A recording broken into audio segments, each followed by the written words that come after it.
Eléa, pourquoi tu fais cette tête de chat tout mouillé? Quelque chose ne va pas. Salut Anna. Eh bien, j'ai eu une mauvaise note en maths, et ma mère m'a vraiment sermonné pour la toute première fois. Oh désolé, pas de bol. J'aime pas non plus que mes parents me réprimandent. Tu devrais trouver une solution. Comment faire? Comment tu gères ça toi, avec les notes? Oh, mais c'est facile. J'ai une technique secrète. C'est simple. Mentir. Ça marche à tous les coups. Je dis à mes parents que j'ai eu d'excellentes notes, et hop, c'est dans la poche. Vraiment, et ils ne se rendent jamais compte.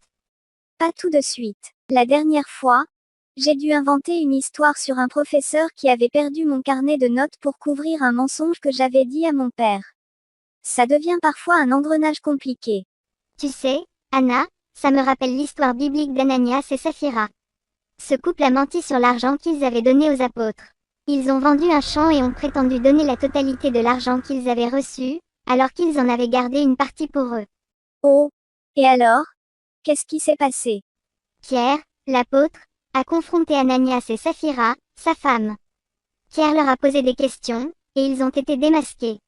Les mensonges sont comme des dominos. Une fois qu'ils commencent à tomber, ils entraînent tout le reste. Et devine quoi, ce mensonge a eu des conséquences tragiques sur la vie d'Ananias. Sa femme Saphira a eu la même fin tragique. Attends. Donc tout ça s'est retourné contre eux d'une manière vraiment terrible. Exactement. Quand tu mens, tu te retrouves coincé dans quelque chose de plus grand, et bientôt, le mensonge prend le dessus. Être honnête évite de vivre dans la peur de se faire démasquer et de ce qui pourrait arriver. Tu as raison, Léa. La dernière fois que j'ai menti, j'ai dû inventer une histoire après l'autre, et ça n'a fait qu'empirer les choses. Je ne veux plus vivre ce stress. Peut-être qu'il est temps de voir les choses différemment. Si tu parles à tes parents et leur demandes de l'aide pour t'améliorer, non seulement tu seras honnête, mais ils te soutiendront probablement bien plus que tu ne le penses. Moi par exemple, j'étais surtout triste d'avoir déçu ma mère. Je ne mentirai jamais pour me couvrir. Je suis fatiguée de toujours devoir me rappeler quelle version j'ai racontée. Ça me stresse plus qu'une interrogation surprise en géométrie. Je vais essayer de dire la vérité et accepter de l'aide pour vraiment m'améliorer. Absolument. La vérité peut sembler effrayante au début, mais elle libère. Dans notre vieille toile de la vérité, tu deviens maître de ton destin sans ce poids constant de mensonges sur tes épaules. Oui, je vais le faire. Et finir cette montagne de mensonges avant qu'elle me tombe dessus comme une avalanche. Merci, Léa. Tu m'as vraiment fait réfléchir. Je suis là pour ça. Et qui sait, nos prochaines conversations porteront peut-être sur comment décrocher des 20 sur 20 sans devoir réécrire les annales de la généalogie du mensonge. Oui. Je vais parler à mes parents. Terminer les montagnes russes de l'imagination. Je vais me construire un chemin d'amélioration.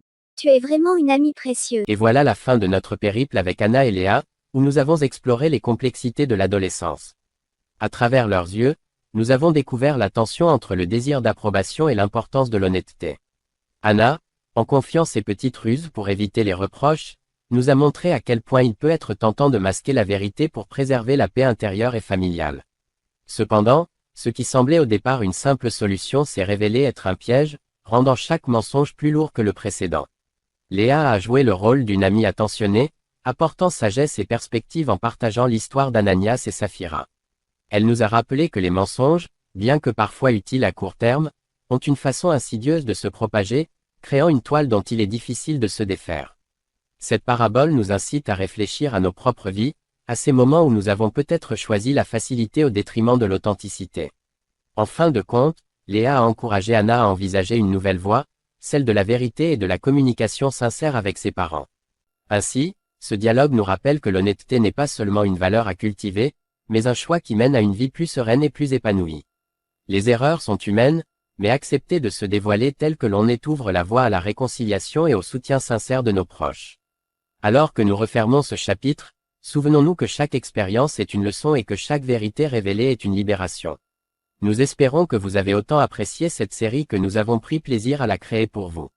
Dites-nous en commentaire si cette histoire vous a marqué, et surtout, partagez avec nous les thématiques que vous aimeriez voir abordées dans nos prochaines séries. Votre avis nous est précieux, et nous sommes impatients de continuer cette aventure en votre compagnie, nourrie par vos idées et vos attentes.